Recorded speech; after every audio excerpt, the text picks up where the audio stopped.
The Dave Hooker Show. A presentation of Off the Hook Sports. Objective insight, expertise, top guests. Available on YouTube, Apple, Spotify, and the Off the Hook Sports app. Download now for free.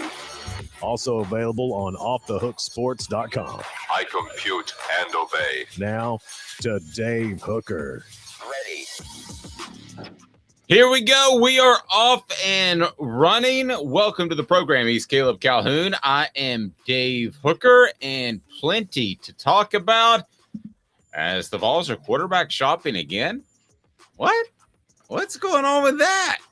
Pretty interesting changes in college football recruiting schedules that I want to get to, and I think it's big for Tennessee. I'll tell you why, because a lot of college coaches are getting sick of the never-ending job that is college football recruiting. I can remember, Caleb, there wasn't that long ago where coaches were allowed to take 2 weeks off during June, and that was really their only vacation, literally.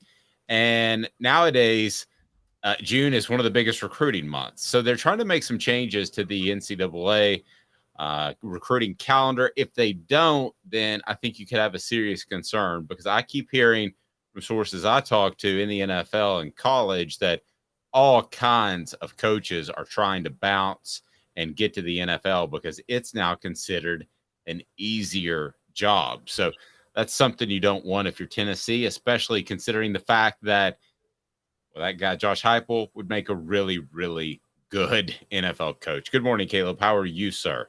Pretty good. How are you doing this morning, Dave? I'm well. Off and running, and I think that is something that Tennessee and other big-time programs are worried about. And let's go ahead and dive into it. It's brought to you by AndyMasonRealEstate.com. AndyMasonRealEstate.com. They will save you thousands, if not tens of thousands of dollars, because Andy Mason has the best service. Andy also has the best prices. Over 40 years of experience in his office. Go to AndyMasonRealEstate.com, fill out the form, and begin your house buying or selling process. AndyMasonRealEstate.com. Of all the coaches that are successful in the SEC, is there one that you would be any more concerned as a fan base that might leave college football for the NFL than Josh Heupel? I would argue no, it's not close. Nick Saban did it before, checked that box off the resume, didn't go very well, and he's old at this point. Kirby Smart, I don't think his style fits, and he's a former Georgia football player. He's not going anywhere, and he's got things rolling. As a matter of fact, I can't think of anybody else, with the exception of maybe Steve Sarkisian, who will come into the SEC, that a fan base would be like, oh no, the NFL is coming, Caleb. Is there any other coach out there that strikes you in the soon-to-be expanded SEC that you would be nervous about losing to the NFL, more so than Tennessee should be? I would think maybe the closest one is Brian Kelly, but Brian Kelly is also a little bit older, like you pointed out. But I think those would be the top two. I would say Josh Heupel and Brian Kelly. I think Brian Kelly did flirt with the Eagles years ago when he was with Notre Dame. But I'm with you. I think Josh Heupel's at the top of the list, particularly because when you compare Josh Heupel and Brian Kelly, if you talk about the stresses of recruiting, you and I have talked about it. You don't really have to work that hard to recruit at LSU. I mean, you can just need a car. You need the university to give you a credit card with gas money, and you will find guys in that state. Well, and then you can still be, you can be Ed Orgeron and still get in trouble just in the car because he was pulled over at a gas station when he tried to pick up one of the biggest boosters' wives who was pregnant and said she's not interested. But you can still get in. Nothing to do with anything. Yeah. Well, you need help pumping that gas. That was more like a David Letterman impression. I've been watching some Letterman lately. No, I don't know of any other coach that you covet in the SEC that could go. Brian Kelly, if he were 15 years younger, 10 years younger, I would say yes. I could see him winning a couple of championships at LSU and making the bowl. So let's get into some of these changes because they're very significant. And also, we want to talk before the end of the program. And the reason we're not tackling it right now is we might have a very special guest before the end of the show. And we're looking forward to that because there's a young man named Jake Merklinger who's going to announce his decision tomorrow. Why does Tennessee need a quarterback? Well, you always got to keep the cupboard stocked, but I'm not sure why they're being so aggressive for the young man who's going to announce tomorrow, and he will decide Jake Merklinger out of Georgia between Georgia, Michigan State, and North Carolina. So we may have a very special guest that has some insight into his recruiting. But first, some of these recruiting changes I want to get to. Good morning to everyone. And then we had a Riley vote, Smoky Mountain Red. I'm not sure. Oh, he said OSEC. Yes, I could see Lincoln Riley of Southern Cal headed off. But just SEC, I think Tennessee would have the greatest concern of a guy that says, hey, I've achieved this in 3 or 4 years. I want to try the NFL like Nick Saban did. So a couple of different changes. So throw them at me if you can, Caleb, and I'll tell you my thoughts if it helps college coaches manage what right now is just an impossibly stupid year schedule. It's just there's no way coaches can do this for 20, 25, 30 years like, say, defensive lineman for the Vols, Rodney Garner. You just can't keep up this pace. So throw some of these changes at me, and I'll give you a thumbs up, thumbs down. And by the way, give us a thumbs up. We appreciate that. A like on the channel, and that brings more people in. So let's get it rolling. What do you got? All right, so a few of these, the first few, I don't actually think gives coaches a break. I think it could be more stressful. So you give me your thoughts. The first one is coaches can now visit juniors in person starting January the 1st of their junior year. That's 11 months earlier than usual. So essentially what you're doing is you're bumping up the calendar because it's already been bumped up. So June, which will come up, used to be December and January, where you would have all of these visitors in. So I think you're allowing guys a little bit more time to get to know players. So that turns into more recruiting time, but I think you get ahead of the curve a little bit. So I actually think that helps. So you think it takes away from the stress of the December month, basically? Yes, of trying to jam everybody in. So while that sounds like more recruiting time, I like that one from a coach's perspective. Okay. This one's probably similar then. Contact is now allowed with rising seniors from, well, these aren't, by the way, when I say now, these haven't gone into effect. These are proposed. They're going to discuss it next month. I guess we should get that out there. These aren't official yet. But okay, so the next one is contact would be allowed with rising seniors from April 15th to Memorial Day. Right now, that's right after spring practice, before the summer, and you're only allowed to evaluate players during that time and not contact them. Again, I think that's just so that's just an evaluation period, but you can allow contact now. I think that's just moving things up in the schedule. It sounds like more work, but I think it's more productive work. I mean, you can step right now. The problem that coaches that I talk to are having is that they have to give out offers because they're not really sure if a guy's interested or not. And they've got to keep up with the Joneses. So not the Butch Joneses. What's that? I said not the Butch Joneses. No, not the Butch Joneses. But if you have to do that, here's the problem: is that you're offering guys that you don't really know, and those are fake offers, non-committable offers. And my least favorite term is committable offer in all of recruiting. So again, I think you're giving coaches more of an opportunity to get to know these kids. Again, sounds like more work, but I think it just gives you more time in the calendar. So what's next? Okay, so the third one is they're moving up when schools are allowed to initiate calls with prospects from September the 1st of their junior year to June the 15th after their sophomore year. So that's roughly 2.5 months when you can first initiate contact with a player. You're getting the summer, again, moving up the calendar. I'm okay with that. I think we're getting into the stupid realm, though, big picture of recruiting guys when they're underclassmen, and even Tennessee's supposedly recruiting a guy that Caleb Giroux wrote about, or is recruiting a guy that's an eighth grader. So I think that gets into a little bit of silliness before their bodies have developed. But I get the point. Make that window a little bit bigger. So I'm okay with that. Now, and to be fair, you can't evaluate any more about a sophomore on June 15th than you can September 1st. High school football has just started. you got like 1 week's worth of their junior year. Yeah, but you can see a lot of growth in that summer when they're in the weight room, I would argue. To me, recruiting sophomores for the most part is a fruitless endeavor because you don't know what they're going to be. There are 10, 20% that are the Peyton Mannings of the world. I know Kyler Murray was one of those guys that we did a lot on ESPN on when he was an underclassman because you knew he was going to be that good. But for the most part, I think you're spinning your wheels. I think 10, 20% that you go after as a late sophomore in this case will probably not pan out. But if that's what they want to do, go for it. And with the early signing period, everything's moved up. So what else we got? And then the last one, and I think this is the one that gives coaches the big break. So it's a decrease in the evaluation periods for the whole staff. In the fall, the proposal is to decrease the number of evaluation days from 42 to 33. And then in the spring, it's to decrease the evaluation period from 168 to 140. So we're talking a combination of 37 days that they're eliminating in recruiting that you're allowed to recruit. And I guess that's what the coaches really want. No, so long as no coaches can take part in this, they're all getting a break. Right. That is the highlight.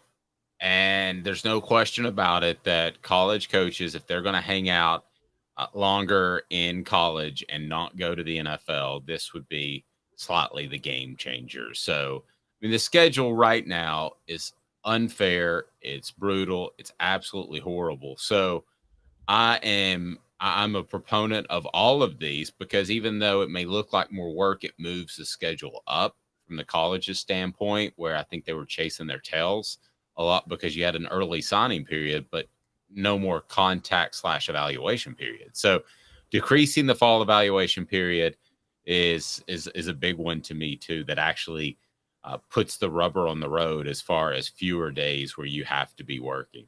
I think this is all very important. Pete Thamel, who I trust, if he's reporting this as possibilities, I think they probably end up happening, Caleb. And I will say I would be all for this, and I will talk to some coaches this week to see what they think about the changes. But to me, this makes the schedule more palatable. You? I agree. I think that's a big one. I got a question for you real quick, because I think you and I both agree that even though we know that, let's take a Dan Mullen, for example. We know Dan Mullen was not that big into recruiting, but is a great game planner. Do you think this recruiting calendar is really what did him in? Because he's not. Do you think a guy like Dan Mullen now might be able to come back into the college coaching ranks and be successful with this rollback of the calendar? Because he doesn't like to work that hard on recruiting. You know, it is really funny that you bring that up. I wouldn't have chosen him as the symbol, the guy who is emblematic of that, but he might well be. Because he kind of hit a time at Florida where you should be able to recruit at a high level, but he didn't. Well, why not? The only reason that you could possibly come up with is the fact that the recruiting calendar had gotten so advanced and he didn't keep up and didn't like recruiting anyway. I hadn't thought of that name, but that might be the best possible example, Caleb, of a guy who's like, man, this ain't cool. Yeah, that's what I thought too. I feel like Dan Mullen nowadays, I mean, I think you and I both agree, there's no way Steve Spurrier would be coaching college with this recruiting calendar, right? He would hate every bit of it. And not the proposed one, but the one that's in place. The one that's in place, yeah. Yeah, the one that's in place now. Completely 110% agree. He would have hated this. I don't know that he would have done well in the NFL because, quite frankly, he didn't do well in the NFL. So, are there other coaches that you could think of that were great, that were like, they were great because of, I guess, a little more X's and O's, and they weren't crazy about recruiting, and this calendar just would have wrecked them?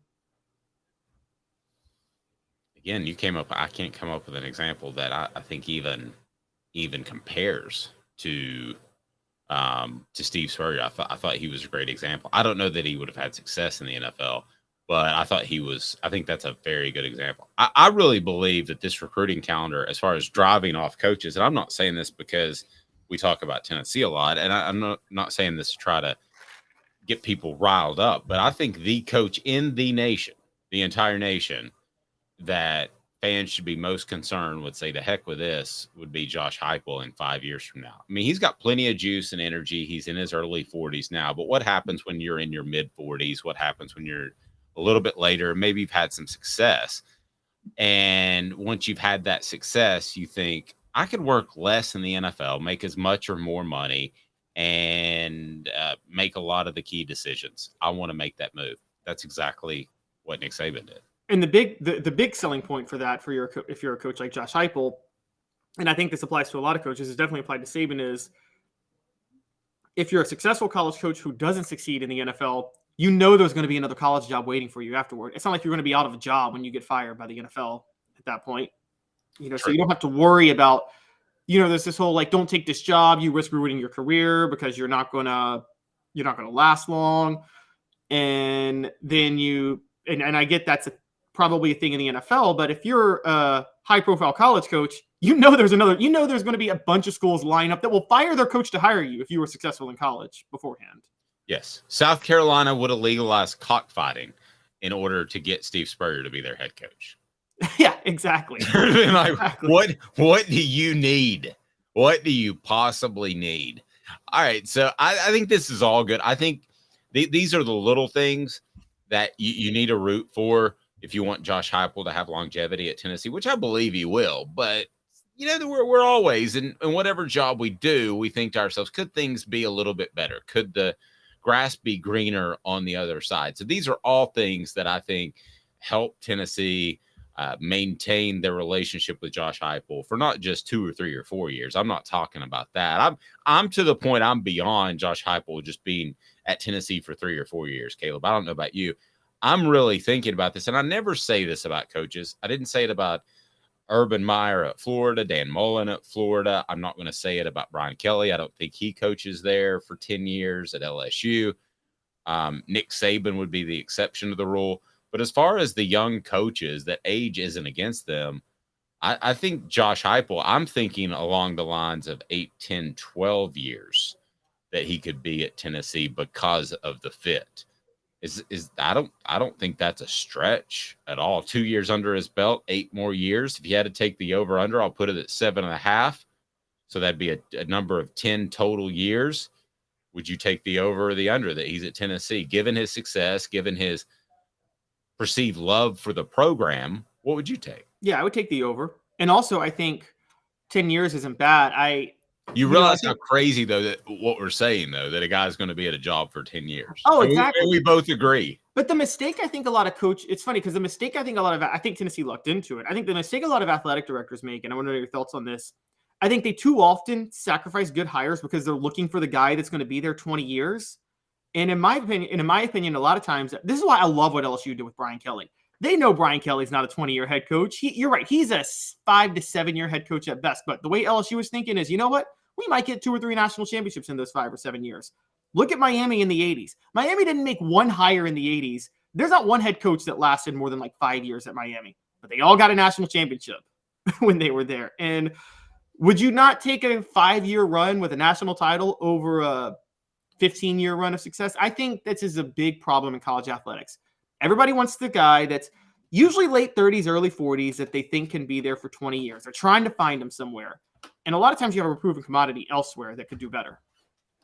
No, I would totally take the short. If Tennessee fans, I believe, were asked right now, you can have Josh Heupel for 5 years and win a national title, or you can have him for 10 years and win 3 SEC championships, 4 SEC championships.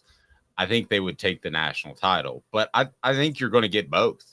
And again, I'm the guy that's viewed, for those of you that don't know me from years ago, I'm the guy that's often viewed as a cynic. I like Caleb because I think he's a little cynical too as well, or at least realistic. Let's use that word. But I think the best days, enjoy 2022, but I believe firmly, objectively, that the best days are ahead for Josh Heupel and Tennessee. John said, sure would love to see Spurrier throw down his visor again. Meant you were getting under his skin. That's the only thing I'd change about Josh Heupel if he were just snarky. If he, after that Missouri game when he punched that one in, and if he just said, well, their job to stop me. If he said something like that, Spurrier style, that's the only thing I would change about Josh Heupel is I would make him snarkier and a smart aleck. I think that would be fantastic. It also responded to the media some with his strategy. My favorite Spurrier thing is every now and then he would there was a game against Tennessee where, okay, so he got criticism for running up the score. And then the next year he decided, well, I got a 35-0 lead. I'm going to sit on the lead just to stick it to the media. He did that just to make a point and went away from his style. And I'm sorry, a lot of Vol fans at the time, Peyton Manning was the worst of this. Like, I'm so glad we fought back. You know, it was only 35-29. I'm like, okay, you guys didn't really fight back. Spurrier called off the dogs. Let's call it what it is. It's very true. Josh Heupel, except for the smart mouth, is the reincarnation of Steve Spurrier. And I know people hated Steve Spurrier. I mean that as the greatest compliment ever. But he is that guy. And I don't know if he opens up and he's ever snarky again. Doesn't seem like that is going to be his nature whatsoever. But Josh Heupel's offense, Josh Heupel's aggressiveness, all of that is fantastic. Portions of the program brought to you by Azul Beer Company, xulbeer.com. Zul Beer has worldwide award-winning craft beer, a location in downtown Knoxville with panoramic views, a location in Knoxville with parking. What? Yes, they have that. xulbeer.com, zulbeer.com. And it is time for one of my favorite parts of the program, because after the late Norm Macdonald, and I love that. It is time for What the H, as we get to that right now. I'll remind you that you can download the app, and you can also, wherever you podcast, find our product, and we're out there all over the place. So What the H is now. What the? What was he thinking? Release the hounds. The Dave Hooker Show. Keep cool. A presentation of OffTheHookSports.com. I'll flip the script a bit on you, Caleb. Vols left off top 10 stadiums for fan atmosphere. What the H? Brought to you by Campbell, Cunningham, Taylor, and Hahn. Vision. I got it. I can see far. I can see close. I've got my last follow-up appointment today, so I'm excited about them telling me you can see. And they'll be like, usually you go to an eye appointment, they say, take your contacts out, take your glasses off. So I don't need to. I don't have contacts or glasses because I'm in great shape. Campbell, Cunningham, Taylor, and Hahn right there in Knoxville, and their doctors are local, which isn't the case with a lot of other people. So Campbell, Cunningham, Taylor, and Hahn, you will love them. They've got vision centers, also cataract surgeries, and they have LASIK, like I mentioned. And I went with the monovision, so I can see close in one, far in the other, and it all works out for my eyes. Love it. Okay, so Tennessee left off the top 10 stadiums for fan atmosphere. Okay. I can't stand clickbait. I get accused of clickbait, as we all do in what we do professionally. Caleb does, I do, even though I can tell you, and if you don't believe it, don't believe it. Fine. But I firmly believe, Caleb, that some of these articles that come out are purely for clicks. What you and I write, we believe in our hearts. If you bumped into us on the streets, we would believe it. Caleb told you he didn't think Tennessee would make a Sweet 16 run. He didn't. He parted from that after they did. But some of these, to me, to not have Neyland Stadium is a huge monstrous what the H. I do not understand, especially with the season they had last year. If this is 12 months ago, fine. I got it. But did you see the light show? Did you see the fans that showed up for every single game? Not just the Alabama game, not just the Florida game. I'm going to run down the top 10, top 12, or top 10 list. Tennessee comes in at 11. And the another reason why this list bothers me is you have Ohio Stadium at 12, which I haven't been to. So I'll give you the insight to ones I've been to. But to me, Ohio State is low at 12. So I think the Buckeyes have a gripe as well. But let's focus on Tennessee. All right. And fill me up with the message board, okay? Travis says they hate us because they ain't us. Fill us up with the message board. I want to hear exactly. Do you give me one stadium that you think competes with Neyland and you think that maybe is even better? Rebecca says that atmosphere poll is the stupidest thing I've seen. That was totally for clicks. I'm with you, but it's got me talking. So I guess I guess they got me. They got it. Mr. Jones says, what other team pulled up goalpost? Mr. Jones says, that's just BS. The Alabama game was the most viewed game in the regular season. Travis says, that's total BS. I know where you guys stand. Give me one stadium that you think is close. Let's play the other side, and let's take a look at this. So, all right, here we go. So the stadiums that are supposed to be better than Tennessee, Michigan, that's stupid. That's the Big House is the quietest place for anybody that knows about it. I know. I haven't been there, but I've talked to many reporters that have. It's way spread out. It's not loud at all. That's stupid. I mean, stupid. It's dumb. Yes. Nebraska. I'll be honest with you. I haven't been there, but that to me is absurd. I can guarantee you as I go through this list, that South Carolina is not going to be on it, but South Carolina, I think, is an underrated place to play when you're in the stadium. I'd say the same for Auburn, which probably won't be on this list, but Nebraska being above so many SEC schools is just stupid. I think you almost have to tweak this when you're writing it. I feel sorry for the writer because you could do almost 8 SEC schools right off the top. So Texas A&M, I haven't been to. It's one of 2 SEC schools that I haven't been to, but when I ask people, it's just incredible, just unbelievable. So for me, them to be 8 feels low.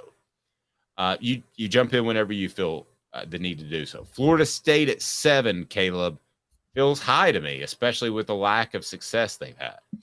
Yeah, I think the Florida State thing, and you're going to see this with Clemson too, they're relative because I've been to quite a few ACC games myself. And for those who don't know, ACC games are horrible. They are hard. I mean, they are notoriously bad. There's a reason, by the way. I don't know if you guys remember this. This started in the early 2000s. This was by design. The ACC purposely started scheduling games at 7 or 8 at night, and all their primetime games are always that. That's the only chance they had to have rowdy fans in the stadium. And that's why they have more night games than anybody else, because of that. ACC football is awful. And so if you're covering ACC week to week and then you end up in Tallahassee, you're like, okay, this is like an SEC fan base. Or Clemson. By the way, another horrible fan base that's weak. I'm sorry. It's Miami's included in that. They're a powerhouse football program, but it's a boring place to go to a football game. Oh, it's a great place to get stabbed when they were in the old Orange Bowl. Which is more fun than the actual fans in the game. It's more fun than the actual cheering because the fans are just half of Miami fans are just, they love the U and the coolness of it, but they're not at the games every week. No, and now the new stadium is 45 minutes away. It's the casino that doesn't have craps and takes 45 minutes to get a drink. But not that I'm mad about that. My trip in December. Yeah. So, I mean, that's the only fun game in the casino. And they don't have a sports book. But right. You have to get in the car 45 minutes to the stadium, and there's no tailgating. But that's Miami. Okay, here we go. Wisconsin Camp Randall Stadium is better than Neyland Stadium. This is by design. Wisconsin has a tradition where there's one moment, and the jump around thing. That doesn't make the stadium as a whole better than Neyland Stadium. That's just a moment. I agree. And I watched they did a vignette piece on that guy who is the lead singer of the Jump Around. Who is that? House of Pain. House of Pain. I love that song, by the way, and I love House of Pain. But they did a special on that guy during College Game Day, and boy, you talk about making you feel old when you see him. He is completely gray. I came to get up, I came to get down. So get up, and jump around. That does not make it better than Neyland Stadium. Camp Randall is not. Florida, Ben Hill Griffin Stadium is better than Neyland. Florida, I can't get mad if you put the Swamp above Neyland. I can't either. Anybody who's been there, I think it's the design of the stadium, and I need some architect to talk to me about this, but it just gets uniquely loud at Florida for anybody that's been there. I think it's that and LSU is the 2 toughest places to play, the 2 loudest, rowdiest stadiums. So. We'll get to LSU in a minute because I have some thoughts because they're on here. Okay, well, yeah, LSU, if they're not right up at the top, then this is a really stupid list. By the way, the Wisconsin thing is a pity vote. You're putting them up there basically because their program's not very good, and you say, yo, they got the jump around, so let's do this. Clemson. I mean, has the guy even been to a lot of these stadiums? I have been to Clemson. Relative to if you cover ACC football. Relative is a Right. good word. If you end up at Clemson or Florida State after covering a Duke game or a UNC game or back in the day a Maryland game, and then you get to go cover a Clemson game. But I think Virginia Tech would honestly be in there too. Virginia Tech's the other one where they're pretty big on football in Blacksburg. Mr. Jones said during the Tennessee-Bama game, there was an earthquake detected from the rumble of the stadium. Amen. A morgue is louder than Michigan. Amen. Remember when Lou Holtz complained about the decibel level at Neyland? I don't. Yeah. My memory of Lou Holtz is always getting cursed out by him. That's my one memory. You told me you were just going to be 8 minutes. And I said, I didn't tell you that. A producer must have told you that. I apologize that we went 12. It's people taking advantage of my time. If I'd have kept the record button, that's one thing I learned in that interview, keep the record button going. Alabama, Bryant-Denny Stadium, no chance. No way. No chance. You can't understand what Paul Bear Bryant is saying in the pregame. It's just gravelly. It's awful. You can't understand it. And they're starting to be a sit on their hands crowd like Tennessee was in the late 90s after winning a championship in the early 2000s. No, I'm sorry. It's not close.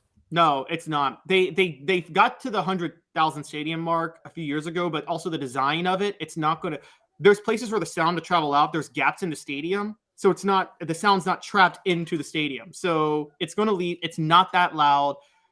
It's more exciting than it used to be. Remember before they finished that upper deck on the other side, how like it was actually a quiet stadium up until that point. There's a reason they played their games in Birmingham for 60 years. They're big games. No, I agree. Caleb's dog makes an appearance. Penn State, Beaver Stadium. Why? Because they wear all white? That's the tradition is doing it. That's got to be it. Yeah, I mean, that's the only thing it could possibly be. Now, LSU is number one. Here are my thoughts based off not only the stadiums that I've been to, and I've been to most of the ones that we mentioned, but based off the stadiums that I've been to or talked to people. So, like, I'm going to give A&M a really good boost, even though I haven't been there because of people I talked to. To me, here's how I would do it in tiers. I think, to be quite frank with you, it's LSU and Florida are on the upper tier, and then right behind them would be the Ohio State's, Tennessee's, Neyland Stadium, and there's like 3 or 4 others that I would probably include in there. It would not be Alabama. It would not be Clemson. But it would not be Wisconsin. Would not be Florida State. But I would have A&M on that second tier, maybe even if I saw that in person on the first tier. But, Caleb, that's pretty much where I am in terms of stadiums. I think it's Florida, LSU, not just in the SEC, but in the nation.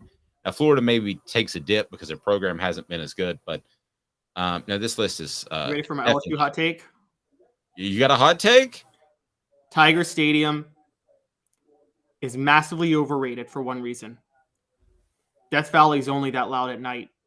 Guys, a 3:30 game at LSU is not as exciting or rambunctious as Neyland Stadium, and a noon game is definitely not. We saw Tennessee at Baton Rouge last year. Remember how lethargic that crowd was at noon? When that time was announced, Caleb, that line should have moved by 6 points to Tennessee's way. I agree. LSU fans are only exciting at night. Come at me, LSU fans. I'm waiting on it. You guys are I've been to an LSU game at noon. That was the Derek Dooley 13 men on the field game 13 years ago. Oh. There was nothing intimidating about you guys that day. Nothing. Okay, you're only intimidating at night after you've had a day of alcohol. You're hungover at noon, and you're usually hungover at 3:30 or 2:30 because you still haven't fully sobered up from the night before. So it's so weird. It's so weird being at those games at LSU, more so than any other place, when you're stark sober, because obviously I didn't drink while I was covering the games, but you're walking by people that are either A, really hungover, or B, just getting sloshed, hammered. But LSU is right up there. Smoky Mountain Reds said Cajuns are not morning people. Well, maybe I've got some Cajun in me. Vassy Lawn and Garden, man alive, it's worth the drive. You love Vassy Lawn and Garden. Vassy Lawn and Garden has buying power that makes it worth the drive from Knoxville, Nashville, Chattanooga to get those industrial commercial mowers. Toro, count on it. It is phenomenal. So where would you have Tennessee? I would have Tennessee second tier, anywhere from 3, 4, or 5, right along with Texas A&M. And, the one that didn't make this list is Auburn. But I would have them right along the second tier with Texas A&M. I wouldn't have them any lower. I wouldn't have Neyland Stadium any lower than 5. I would go number 2, specifically with the stadium, only to the Swamp. I'm going to add another point, though, too. As far as atmosphere as a whole, I put Neyland Stadium number 1. You can't beat the fall. The orange is synonymous with fall. The Smoky Mountains in the background, just like it gives you a fall feel that we all love about football, combined with the stadium. I mean, you get like a backdrop of the mountains when you're in the stadium, if you're on the right side of it. So that alone, do you get more of a football feel than being in Neyland Stadium anywhere else in the country? A football feel, like it's the best 3:30 atmosphere by far. It's number 1 for 3:30 to me. Now Florida probably beats them at night, I would say, but I think Neyland Stadium has the best 3:30 atmosphere. You get a party feel at LSU, you get a nouveau riche feel at Florida, which I think are tough places to play. No, it's right up there. I mean, I would say Alabama. I would say probably Ohio State, a football feel. I mean, they don't get as loud as Neyland. No, they don't. We're talking about kind of two different things. Coming up, Tennessee among 3 teams that could make the playoff for the first time. Who are the others? And we'll also have today's tough question brought to you by Craven Wings. A lot going on. I get to go to Craven Wings today. What about that, Juan Ward? Coming up, Tennessee could make the playoffs. Who are the other teams that could? And we're talking about the 4 team, not the 12 team. 2 minutes back off the Hook Sports. And Craven Wings South North Shore location, where we've heard people say that you can get the best wings in East Tennessee. Pero ¿quién es este? El número 87, Jacob Warren. I'll just do 6 of my sauce 87, please. Imposible, señorita. Dale 6 más. Look at these wings. Perfectas, deliciosas, fantásticas. Man, I don't know what you're saying, but it sounds awesome. How do you say fresh, never frozen in Spanish? Frescas, nunca congeladas. Make your way to Craven Wings and get you 6 más. But what was funny about Kate is we were a full continuum of care at that time. We had detox, we had inpatient, we had outpatient. So we were doing a lot of the things that we do now. But now we just do them so much better. It's really a simple program, but we're complicated people. I am what I am, and now I got to do something about it. You can take your life back. Call Cadis today. Got cataracts? We can fix that. Never miss another moment.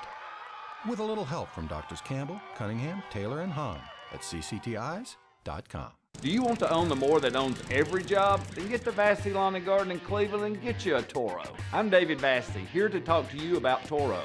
With a Toro Zero Turn, you'll get more out of every minute and you'll reach the finish line faster. At Vassey's, we like to say, no matter if you're mowing 3 acres a week or 11 lawns a day, homeowners and business owners alike find confidence in equipment they can trust from top to bottom. Vassey Lawn and Garden, Highway 60 North in Cleveland. Man alive, it's worth the drive. Our family has been creating jewelry since 1986, each piece unique with a story all its own. I'm Rick Terry with Rick Terry Jewelry Designs. I'm a jeweler, and I want to be your jeweler. We're grateful that you chose us to be Knoxville's best jeweler. My family and staff look forward to serving you. So please come see us. Kingston Pike and Campbell Station Road in the heart of Farragut and downtown on Gay Street, right next to the Tennessee Theater. You're listening to The Dave Hooker Show, a presentation of OffTheHookSports.com. The internet is full of pictures of each and every one of you. Available on YouTube, Apple, Spotify, and the Off the Hook Sports app. Download now for free. Is there nothing you people can't do? Also available on OffTheHookSports.com. Here we go. Welcome back. Smash the like button, John says. Thank you, John. And Tennessee is thought to make the college football playoff by one national writer. I'll dig into that. Are we all national writers now that we think about it, Caleb? I mean, yeah, just like we studied media law. Just so you guys all know, New York Times v. Sullivan, we're all public figures nowadays. That actual malice thing you want to sue for defamation, you're going to have to prove it too. So just be careful. Well, it's hard for us to sue other people though for malice or defamation because we've made ourselves public figures. I know that, but what I mean is nowadays public figure is so relative. Everybody's one. That's a good. I hadn't thought about that. For the record, it was a college football case that determined that. By the way, comm law for me, D equals diploma. That was the hardest class that I took. The only communications class that I didn't make an A in. Now, the first 2 years with all those prerequisites, crash and burn. Man, I hated them. Hated calculus too. Hated Spanish too. Hated all that. But when I got to the communications part as a senior or junior, I made great grades. Except for comm law. We had a list of 100 cases that we had to study, and she'd ask about 5 of them. We may have had the same teacher. I had a different one because I took mine at a different school. But okay, it's awful. But that's the only thing I take away from it. It's tricky, and ours was what you ever had a class that was difficult, but you did well in because even though it was difficult, the teacher made sure you would do well and made sure you learned the material. Like that was my comm law. It was a media law class for mine. But the public figure sentiment was a Bear Bryant versus Wally Butts case in Georgia in the 60s. I don't know if you know that one. They were accused of fixing games, and they sued the AP. No, I didn't know that. Yeah. Spanish 2 was the class that I didn't know what I was doing, and I ended up doing okay. But my extra credit was flirting with the teacher a lot.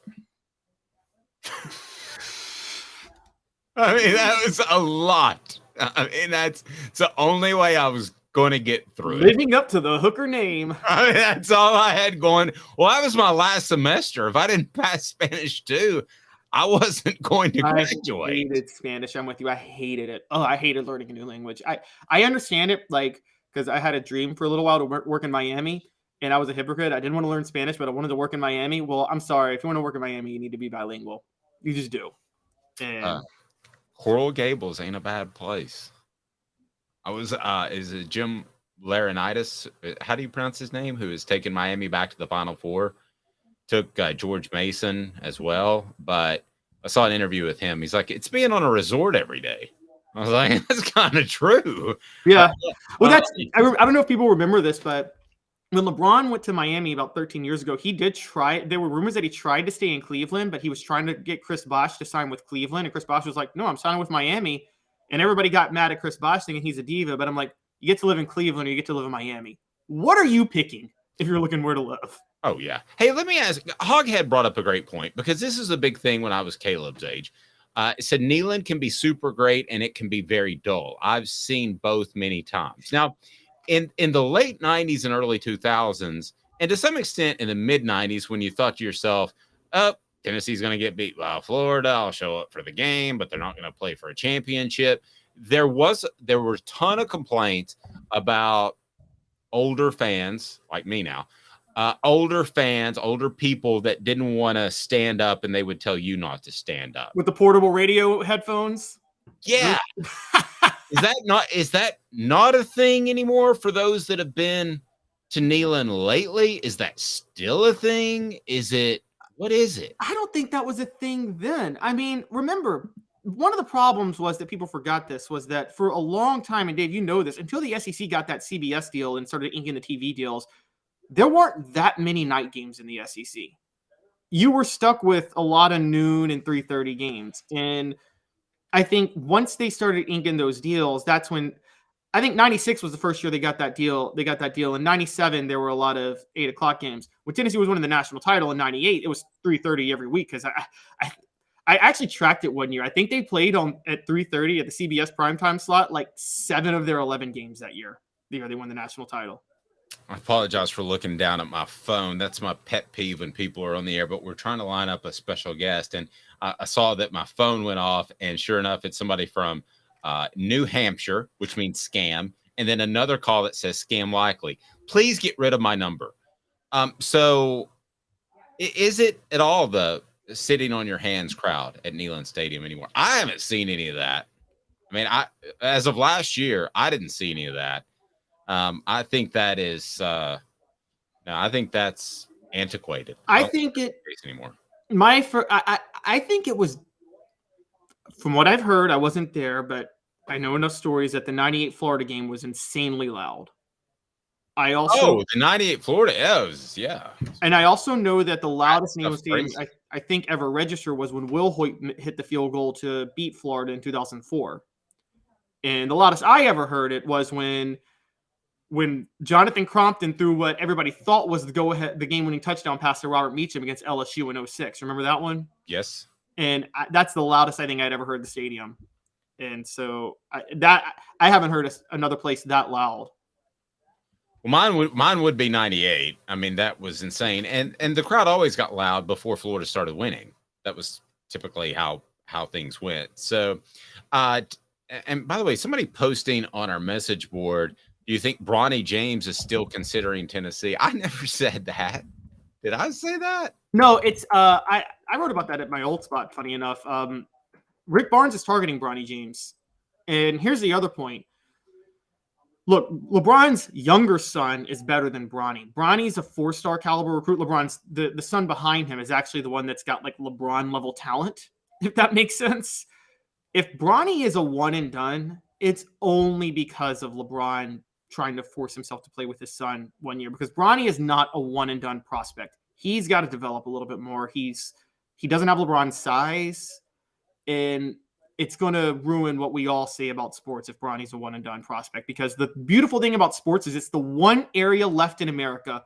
I've always said meritocracy is a myth, but sports is the one area where meritocracy exists, and it doesn't matter who your father is. If Bronny gets to the NBA after 1 year, he's a good player, but he's not a one and done prospect. If he becomes that, it's because of his dad, and it ruins the last vestige of meritocracy we have in this country. The last vestige of a meritocracy. I wonder if one of the James sons coming to Tennessee would actually be bigger than Nico coming to Tennessee. Nico Iamaleava. Tell you what, it'd be bigger than Buzz Peterson's roommate coaching or Michael Jordan's roommate coaching Tennessee. Yeah, who didn't show up one darn time. Yeah, LeBron would actually show up for the games. My best friend's going to support me. All he has to do is show up because his name's Michael Jordan, and he doesn't show up one time. I'm sorry. I mean, if you had something huge going on, and I consider you a friend and coworker, and I thought it could help you for me just to show up and say, hey, at your event, I would show up and say, hey, at your event. And Michael Jordan, I was the best man at his wedding, didn't show up one time for Buzz Peterson. All right. Yeah. Let me ask you this. Tennessee, according to Heather Dinich, is among 3 teams that could make the playoff for the first time per ESPN. The other 2 that she pointed out, Southern California and Penn State. So I want to break this down and ask you, if you had to pick Tennessee or Southern Cal making the playoffs this year, which would it be? If you had to pick between the 2, they make the playoffs. Southern Cal was knocking at the door. So was Tennessee. Who would you take? I'd take USC. I'm sorry, but they're playing in the Pac-12 and they got Caleb Williams back. How can you not take them over Tennessee? I would definitely have to take USC as well. And you do have the returning Heisman winner coming back, and he should be a year better. So not to rain on anybody's parade, but I would take Tennessee. Now, the other program that was mentioned is a little bit more interesting and a bit surprising. So who was the other team that was mentioned, Caleb? The other team was Penn State, and there's getting to be this disturbing love for Penn State. So stupid. Solely based on their Rose Bowl win. Dave, how many times have we seen teams be overvalued because they looked good in a bowl game going into the next year? A lot. And Tennessee might be one of those teams, but it appears not because they lost Hendon Hooker. I don't think they're going to go into the season as the type of pick that fans want to make and be ahead of the curve. I think as a matter of fact, if you're jumping on Tennessee's bandwagon, you're behind the curve at this point. So Penn State, she mentions, Heather Dinich does, as a strong candidate to become first-time playoff participants. No. They're not on. Does anybody think they're on Ohio State or Michigan's level yet? No.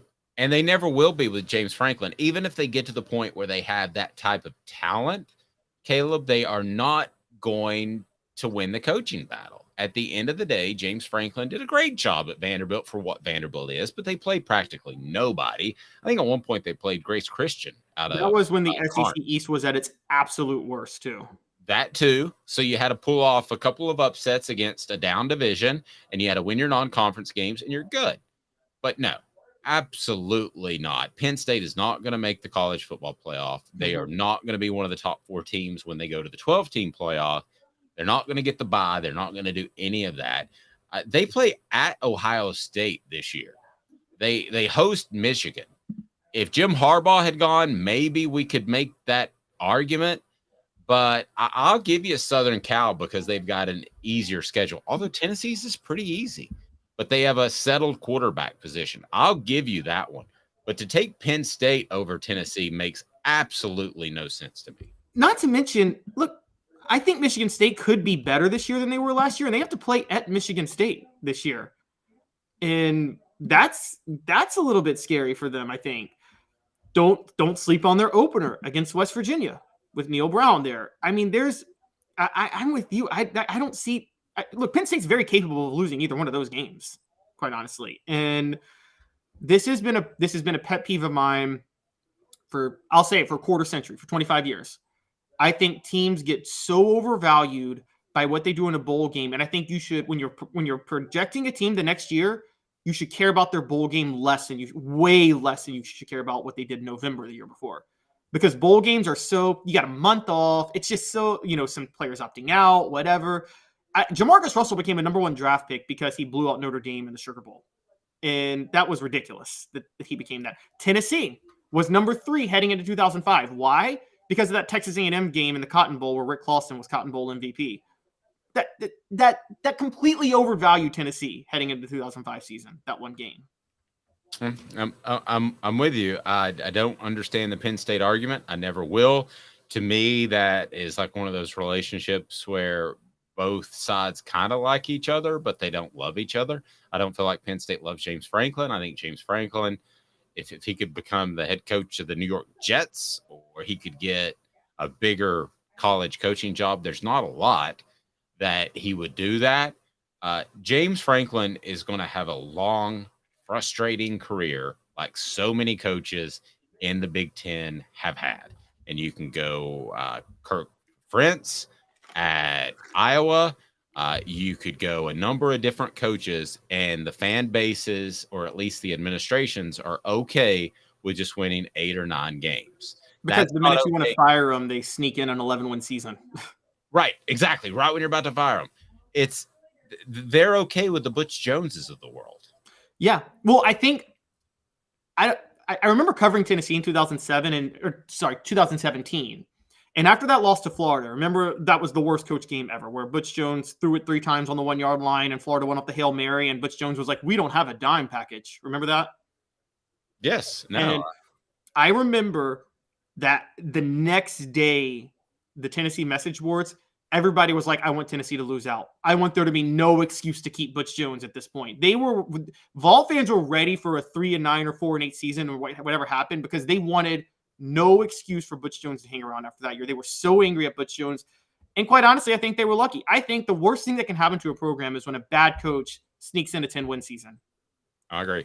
Post from the message board from Hoghead. I drove back from the 2002 Citrus Bowl and the 2016 Outback Bowl thinking we were going to be great the next year, and we were really bad both seasons. Any concern that could happen with Tennessee this upcoming year after a great showing in the Orange Bowl?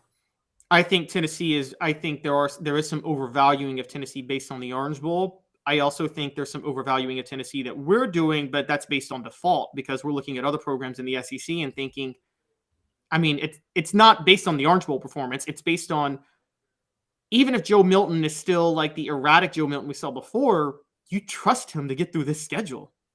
I mean, it's just not that hard of a schedule. I don't think I don't think Tennessee gets to the playoff, but I think the schedule has them in competition for it. Nope. I agree. So this an interesting take by Josh Pate, who I enjoy his program. I think he does a great job. I think he's a bit removed from the game in some sense, and I don't mean that to sound like a shot. I think that it's highly produced, but where does he have Tennessee? Not high at all. We'll discuss right after this. Give me 2 minutes. Off the Hook Sports. He's Caleb Calhoun. I'm Dave Hooker. I know you like the heat. You got to try my signature sauce 87. Dude, you know I love you and I love to try your wing sauce. But when it comes to wings, I need them really hot. I hit 105 on the radar gun. I need to be pretty spicy. Yeah, I know that, man. Look, if sauce 87 isn't enough for you, I guess you can try the Holy Moses or the Grim Reaper. Now we're talking. Take it from these Farragut Admirals. When you're craving wings, it's got to be Craven Wings. Visit them online at cravenwings.com. With all that sun, sand, and salt water, the beach is a very relaxing place. Unless you wear contacts. Ow! Open your eyes to the best the beach has to offer with LASIK vision correction from Campbell Cunningham Laser Center. Hi, Mike Davis here with City Heating and Air, reminding you to always dare to compare. Our team provides quality local heating and air service, installation, and maintenance across East Tennessee. We use only the best equipment like American Standard heating and air conditioning for your residential, new construction, or commercial needs. Honesty, dependability, and customer satisfaction have been the cornerstones of our business since 1961. City Heat and Air. Dare to compare. Before Cadis, I was really heavy into the drug culture. I was selling drugs. I was just constantly in pain. I was missing like a good support system in my life. Cadis has given me everything that I need in order to successfully have a wonderful recovery, in order to have a life that I didn't even know was possible. And it's not just about me anymore, and I love that. I absolutely love it. You can take your life back. Call Cadis today.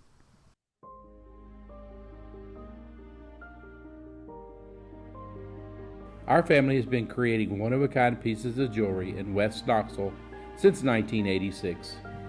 Each piece is a combination of unique processes that bring your idea to life. Every day in our shop, a truly special item with a story all its own is being manufactured in our facility, bringing the history and family sentiment into a whole new generation of life. We're grateful that you chose us to be Knoxville's best jeweler, a title that we value and respect. Because to me, being a jeweler and owning a jewelry store are not the same thing. I'm Rick Terry. I'm a jeweler, and we want to be your jeweler.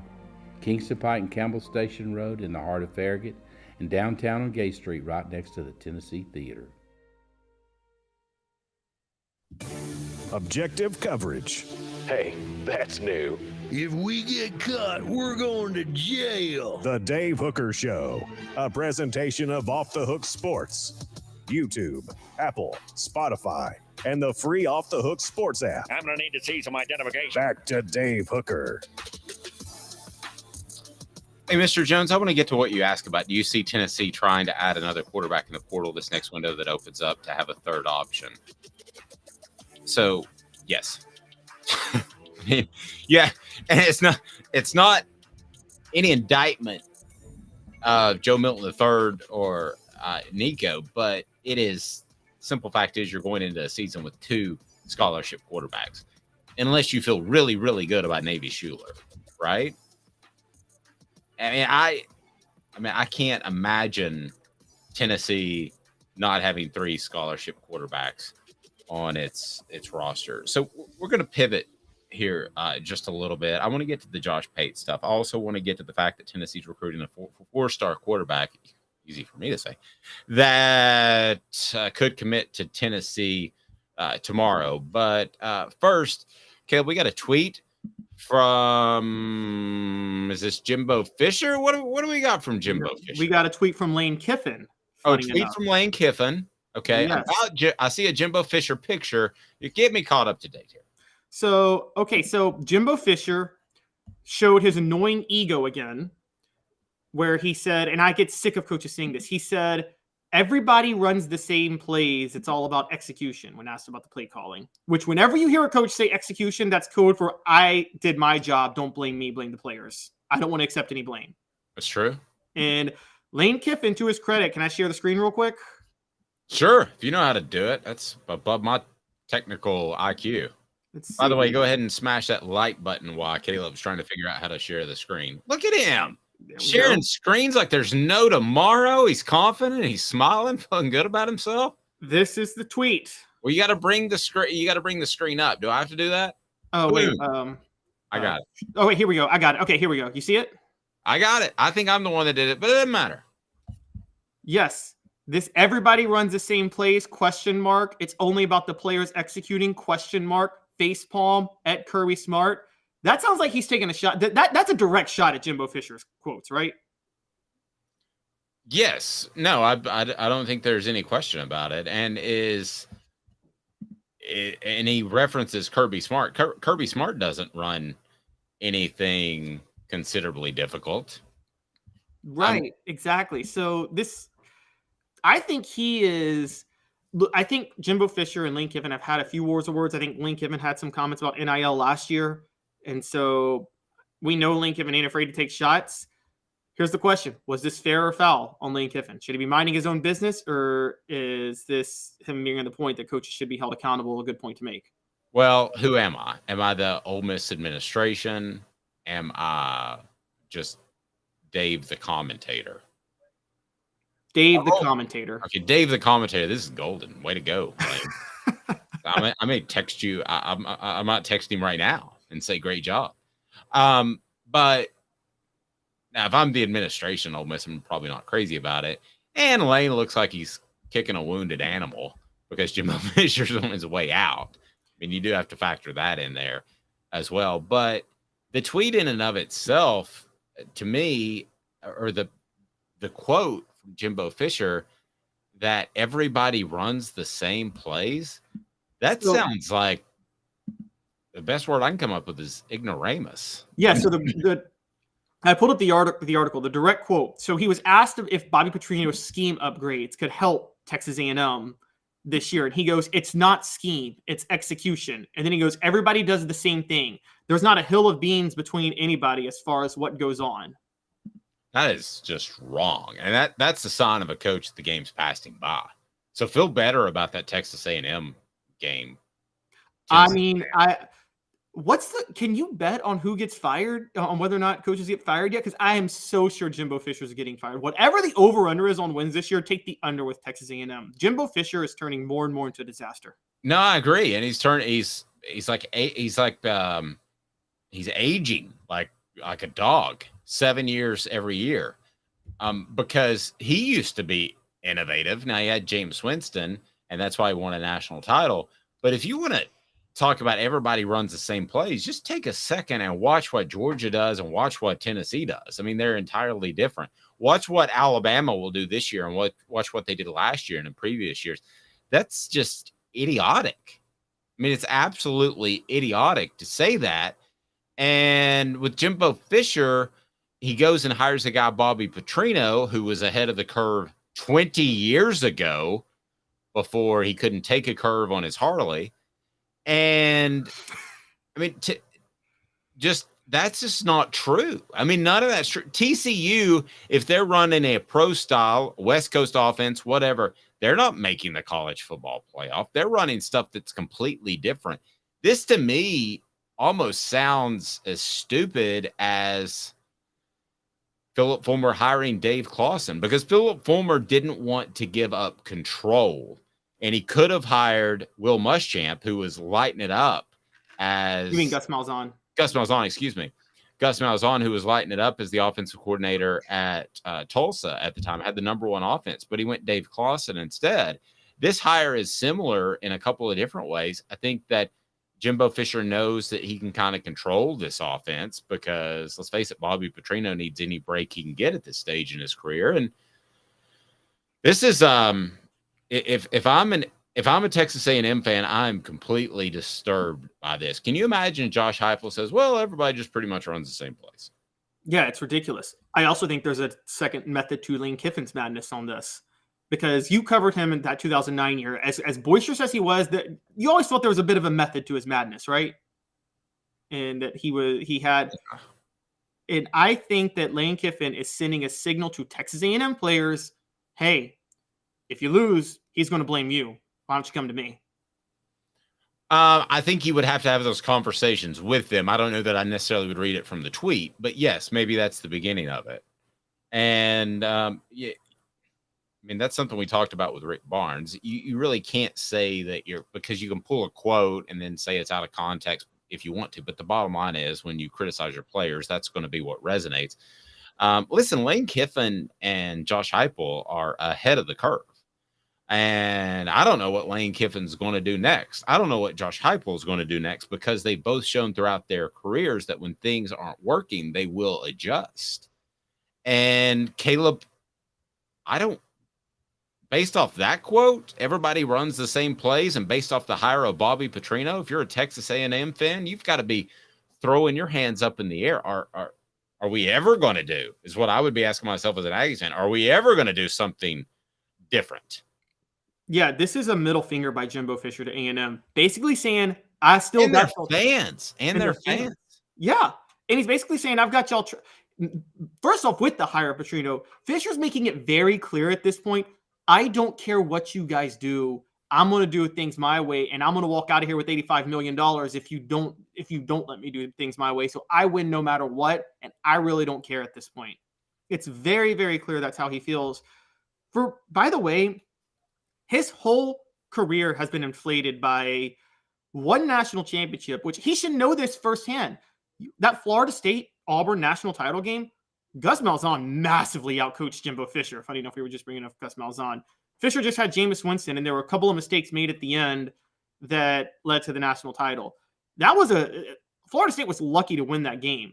If a couple of plays go differently, Fisher's out of Florida State and never gets another job, and Gus Malzahn's probably still at Auburn at this point. Here's the other thing about Fisher, too. You would like to think that he could be open-minded and go hire a guy like Garrett Riley, Lincoln Riley's brother, who's going to coach the spread and going to have wide splits. And there are some similarities to what Josh Heupel does. You would like to think he would do that like Clemson did. But even if he did, and Garrett Riley would know this going in, he's going to overlord it. He's going to everything you say, he's going to question it. He's not going to let you run your offense because he's an offensive coach. I think a lot of coaches knew that heading into the 2008 season after David Cutcliffe left, and Tennessee needed an offensive coordinator. I think that's why they settled on Dave Clawson. So Gus Malzahn may have very well turned it down because he was afraid he wouldn't be able to run his offense. So I think that one of two things, Jimbo Fisher either doesn't want to be innovative, so he didn't go out and hire an innovative guy like Garrett Riley, who I respect that hire by Dabo Swinney, who has been willing to turn his program over to coordinators. He either doesn't have that confidence to hand it over to somebody because he's an offensive coach, or a bunch of coaches in the college football community said, I'm not taking that because he's on his way out, and the best he could do was Bobby Petrino.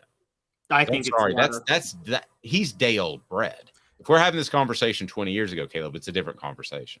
Oh, I totally agree. I definitely think it's the latter. I think that, and you're right, this reminds me of, do you remember LSU basically all but fired Les Miles at the end of 2015, but then decided to bring him back for 2016, and Les Miles in his most defiant move ever, because they were firing him because they were tired of the offense being so basic and bland and him focusing on defense. And what does he do? He goes and hires Cam Cameron as offensive coordinator, a hire straight out of 2000. And he did that to be completely defiant to the LSU administration because he felt he wasn't getting the respect he deserves. Look, he should have won 2 national titles, but he was lucky to win 1 at the same time, because a 2-loss team getting in, and his selling point was, well, we never lost a game in regulation, and the voters bought that and voted him into the national title game. Tim, Dewberry has become a content creator and maybe an associate producer on this show before long. Did you see his post on the message board? That is pure gold. Fisher or Fulmer?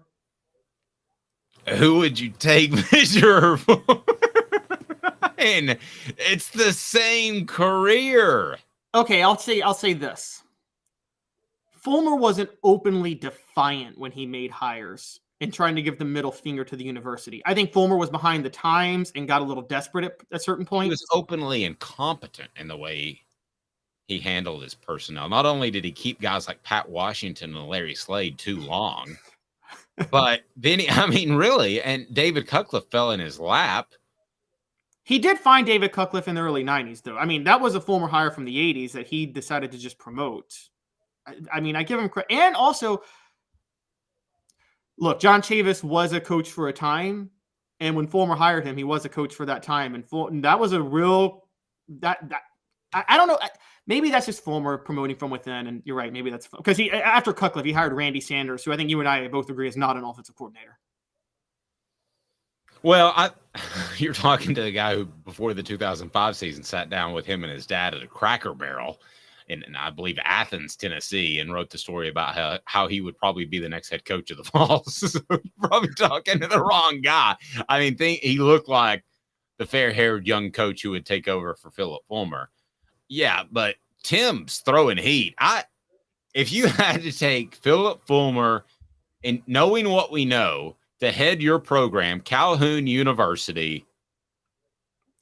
Fulmer, I would go. Wait, let me set it up. Today's tough.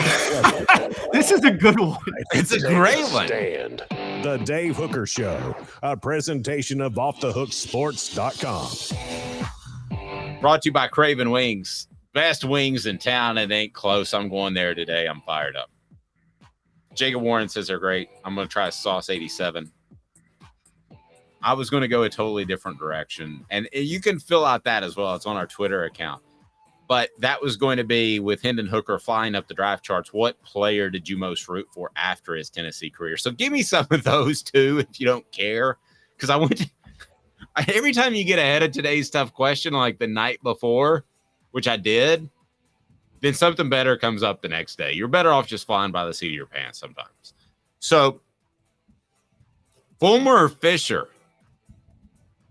Calhoun University opens tomorrow. You can take either in their prime.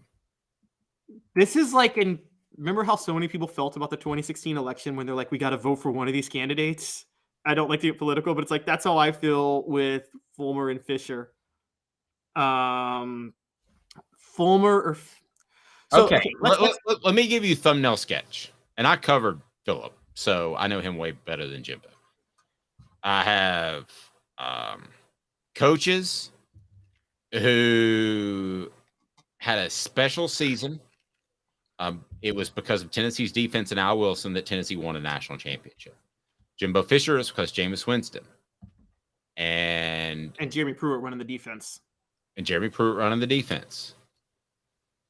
When he wasn't having girlfriends.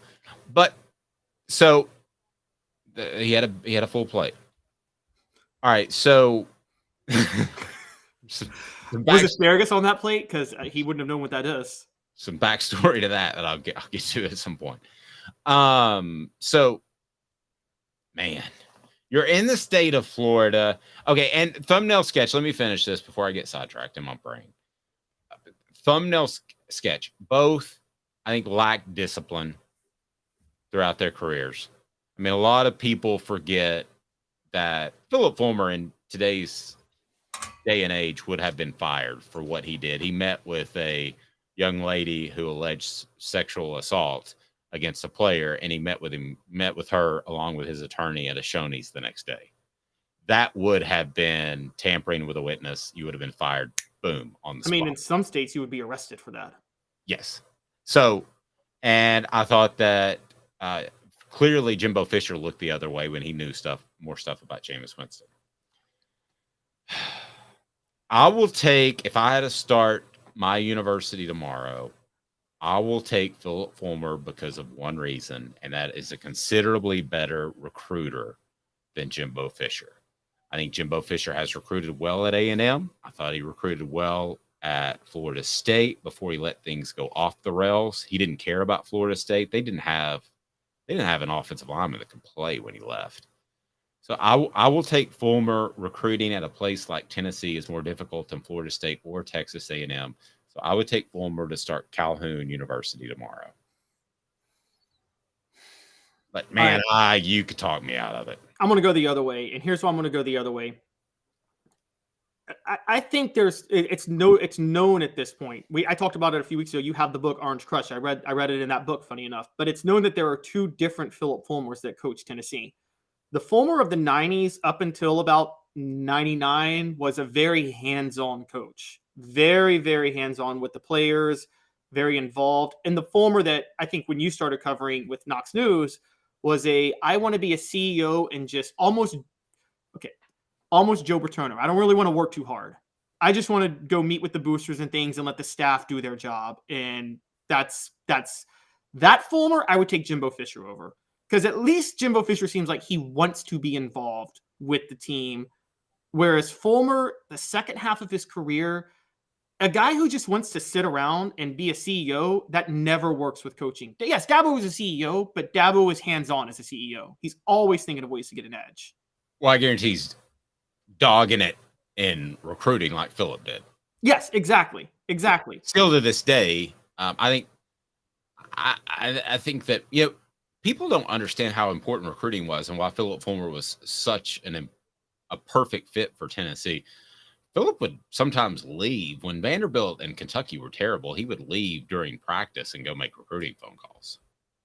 I mean, that was not unusual, and it sounds crazy, but it was actually very smart. Because he knew that they were going to show up and beat Kentucky and Vanderbilt. In those days, they had a 22-game winning streak against each of them. You knew you were going to win.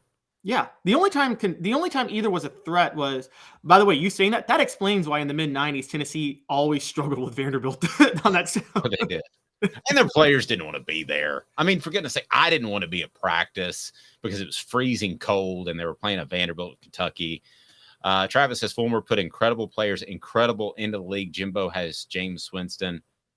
Well, that's the thing. Fulmer's staff developed players. I never took that away. I mean, you were going to be developed, unless you were a defensive back, as you talked about. Unless you played in the secondary, you were going to be developed for the NFL if you went to Tennessee.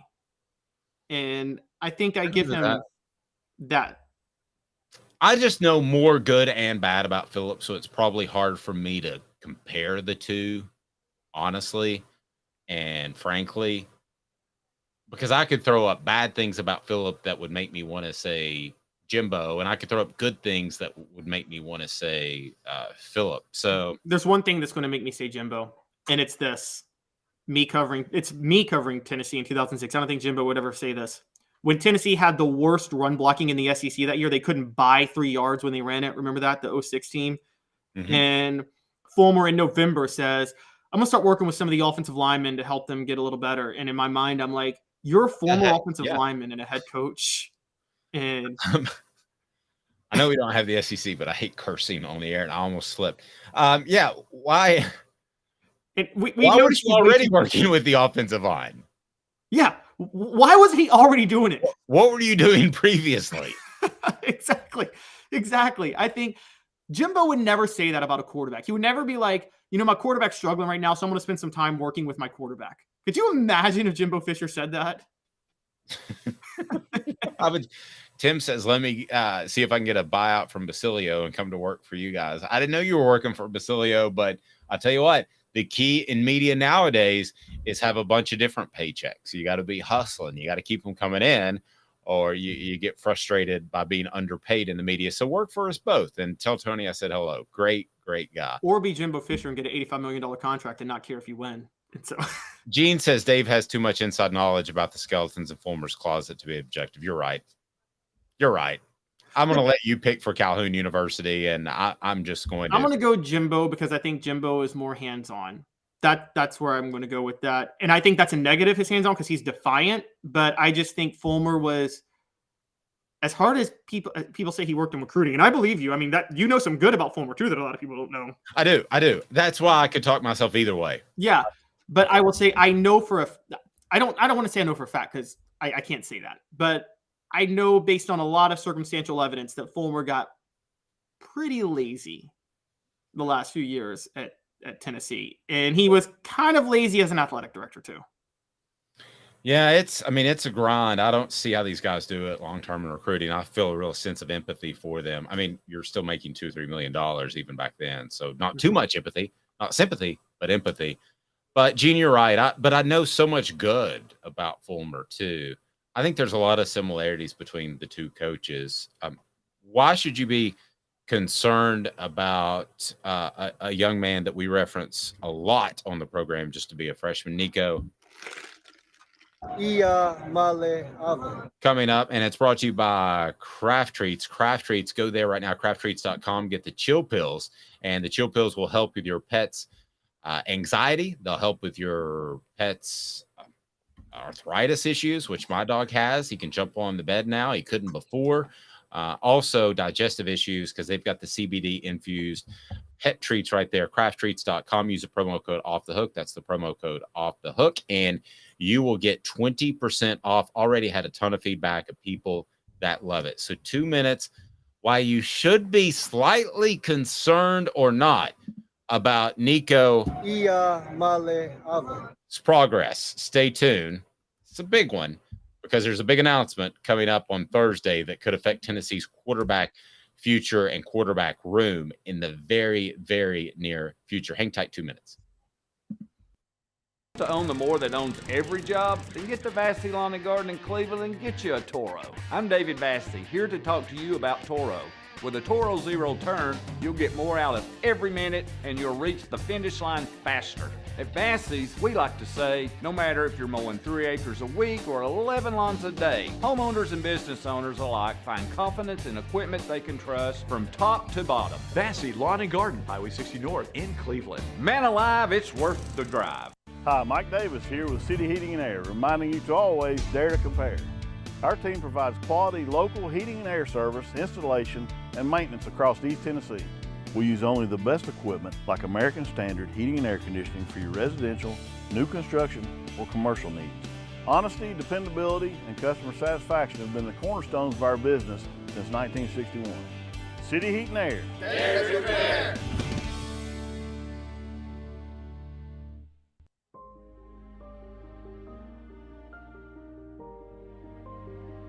Our family has been creating one-of-a-kind pieces of jewelry in West Knoxville since 1986. Each piece is a combination of unique processes that bring your idea to life. Every day in our shop, a truly special item with a story all its own is being manufactured in our facility, bringing the history and family sentiment into a whole new generation of life. We are grateful that you chose us to be Knoxville's best jeweler, a title that we value and respect. Because to me, being a jeweler and owning a jewelry store are not the same thing. I'm Rick Terry. I'm a jeweler, and we want to be your jeweler. Kingston Pike and Campbell Station Road in the heart of Farragut, and downtown on Gay Street right next to the Tennessee Theater. With all that sun, sand, and salt water, the beach is a very relaxing place. Unless you wear contacts. Ow! Open your eyes to the best the beach has to offer with LASIK vision correction from Campbell Cunningham Laser Center. What's up, everybody? This is University of Tennessee tight end Jacob Warren, proud to announce that I'll be working with Craven Wings again this season. And I want you to give your all and try my signature sauce, Sauce 87, at either of the Craven Wings 2 locations, Chapman Highway in Seymour and South North Shore Drive at the Markets of Choto. When you're craving wings, it's gotta be Craven Wings. Online at cravenwings.com.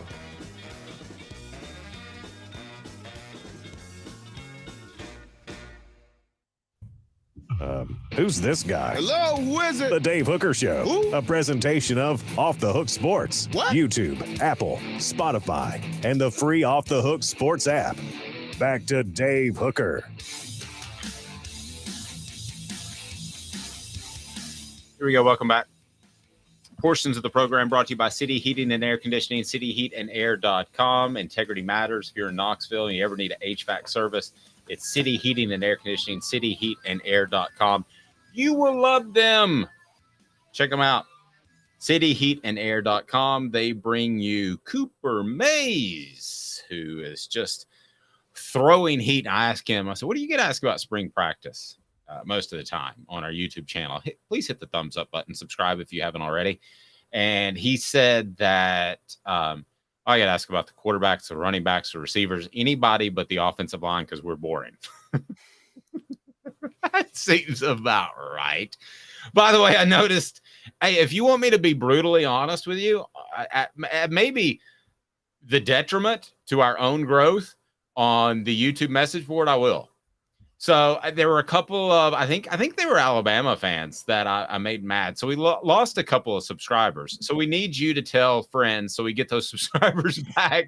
I was wondering, we hit 1,900. I'm just brutally honest. I'm like, man, at this point in my career, I'm going to tell you what I think. And somebody was saying Nick Saban has already said that he wasn't referring to Alabama's basketball program when he said there's no such thing as wrong place, wrong time. I essentially, to sum it up, said, if you believe that, then you're an idiot. Because he was totally referring to that, was he not? Yes. Like, what Nick Saban said it, and he's not lying at all. He would always tell you exactly what he was thinking, and he wouldn't pretend at all because that's what coaches do. Yes. Okay. Speaking of what coaches do. All right. Tennessee, and I wrote about this on offthehooksports.com, which we encourage you to check out.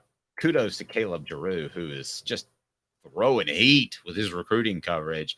So Tennessee, we're trying to get Steve Wiltfong on. I think we may be able to. Okay, we're trying to get Steve Wiltfong on, who works with 247 Sports, and man, I'll give him credit. He's kind of like a young Dave Hooker. Everything he says about recruiting happens. I'm joking. But he thinks that a young man named Jake Merklinger from Calvary Day School will commit to Tennessee. And his crystal ball projections have been on the money. I think right now he's at the top of his recruiting game. And that's not easy to do, quite frankly, because the national guys, the more regionalized you get, the tougher it is. So Merklinger also considering North Carolina, Georgia, and Michigan State. Now you have Nico Iamaleava. Man, see, I'm still struggling with that. So until I get it right, Iamaleava. So why are you recruiting another quarterback, Caleb? I think still this day and age in college football, you want at least two options heading into any season. And unless you think Gaston Moore or Navy Schuler is one of those options, I think you're going to need another quarterback next year. I watched some Jake Merklinger highlights. You ready for this? You ready for this, Dave? Ready for my hot take? If you say he's better than Nico, then yes, that's an incredibly odd take. I say he's a better NFL prospect than Nico. Nico's better than for Heupel's system. I agree with that. Yeah, I watched him too. Yeah, Nico has a quicker release and a more accurate deep ball. Jake Merklinger is better at throwing the ball with somebody in his face. He can take a hit and throw it. He can make more throws than Nico. And they're about the same level of mobility, I think. So, but again, the most important things in Heupel's system is an accurate deep ball and a quick release. No. And Travis, I'm having fun with Nico's name. I definitely know how to pronounce it. I just pronounce it like this. Iamaleava. Iamaleava. I got it. Iamaleava. And then there's a Tungavailoa guy. No. Iamaleava. So does this give any credence to Dennis Dodd's report from CBS Sports? No.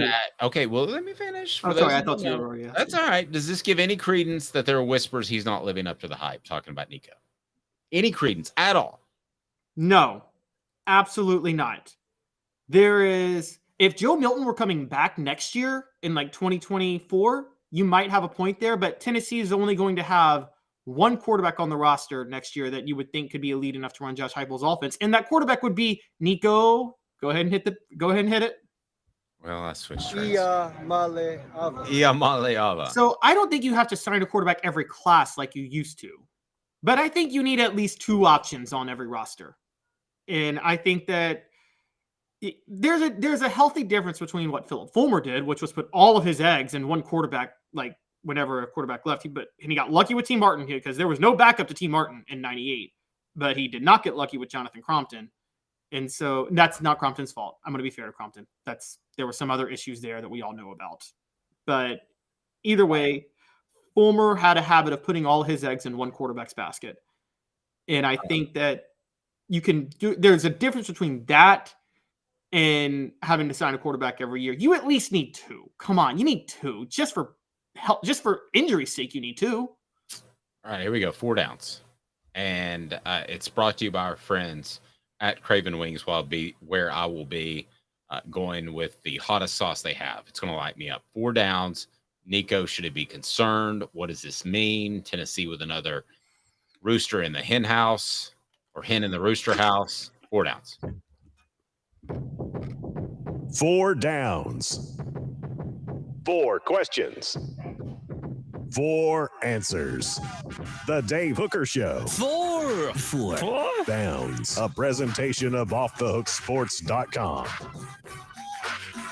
Okay, if you're Nico Iamaleava, are you at all frustrated or concerned that Tennessee, just months after you arrived on campus, is going after another quarterback? No. If you have any, like the slightest bit of intangibles at all, you aren't scared of competition. You know this is what happens. You should have been dealing with competition since you were in middle school. Agreed. Do you think it's something they talked to Nico about? Do they say, hey, we're going to have to bring in another cat? Just want you to know. I think that's something they were honest with him when they were recruiting him. I think they had to because of the NIL money. I think they had to talk to him and to some boosters to say, look, whoever gave him the money, to say, look, we're not going to not bring in another quarterback.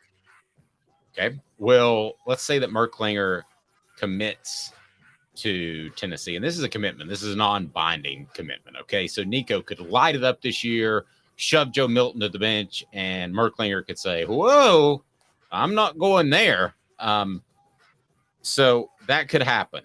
But aside from that, do you think that Nico and Merklinger will both be on Tennessee's roster, not 2024, but 2025? No, I think Merklinger will transfer. I mean, again, to be fair to Nico, for people who are questioning if he'd be upset about this, he committed to Tennessee when Taven Jackson was already on the roster, and that was a Heupel commitment. So he's not going to back off because another commitment came after him. Okay, so that was 2nd down. 3rd down, is it fair to treat these players differently now that they're getting paid and can transfer freely? Because I will tell you this, I reached out to one former Tennessee quarterback. Maybe you said his name, maybe you didn't.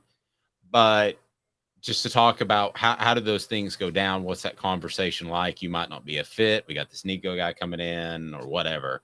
And he didn't want to talk about it. But I believe that Tennessee, along with a bunch of other schools, are showing guys the door, which used to be a cardinal sin in football. Do you believe that's okay now that they're getting paid and they can transfer freely? I do believe that's okay, but I think the institution should step in and say this. I would actually take a really hot take. And you ready for this? I'm ready. I think the school should be required to honor scholarships. Now, if the player wants to transfer, that's their own risk at that point. But I think they should be required to honor the scholarships for 4 years. If they enter the transfer portal? No. I think once you enter, it's over. But I think if you commit and accept the scholarship offer, I think as provided you live up to like certain standards, I think scholarships are year by year, aren't they? On the kids side, they are. Yes. And now they are. I'm sorry. Now they are on the school side because you can transfer. Yes, I think right. So what I mean, if a kid accepts a scholarship as a freshman and decides to stay with the school has to honor the scholarship all 4 years they're there, right? No, the school, it's year to year. Okay, that's what I mean. I think the school should be required to honor the scholarship unless the kid enters the portal for 4 years. For 4 years, unless the kid enters the portal or unless the kid violates some code of conduct that the school is allowed to set. Yeah, it used to be these were called medical red shirts. They'd find a reason to put you, not a medical red shirt, medical scholarship. They would put you on a medical scholarship. So basically, if you showed up and you couldn't play, they would put you on a medical, and it didn't count against your 85. So you They don't really do that anymore. They just say hit the door. Right. So, what are the odds? Okay, what percentage of chance do you believe that Merklinger will start more games at Tennessee than Nico Iamaleava? Iamaleava. That depends on how many years Merklinger wants to sit, because Nico's going to be there at least 2 years after this year. What makes it difficult. I agree, but here's the thing. You could redshirt if you're Merklinger, and then you could sit behind Iamaleava. You sit for 2 years. You still have 3 years of eligibility. So, but I don't think anybody sits now. I mean, I don't. They do. Joe Milton is willing to sit. Joe Milton. I think that's a rarity. I think if Merklinger shows up on campus and sits behind Nico for 2 years, Dave, if your son committed and was sitting behind Nico for 2 years, would you encourage your son to keep transferring until he found a place to start immediately? Or would you encourage, like, hey, you have a leg up if you just wait patiently and learn the offense in a couple of years? Well, that's a tough one. If I watched him out there and I thought he couldn't compete, but you're not going to be objective with your own son. So if you knew your son could compete, your son's a 4-star, 5-star quarterback. And yes, I might be butchering Nico's name throughout the season, post on the message board because I think it's kind of funny. I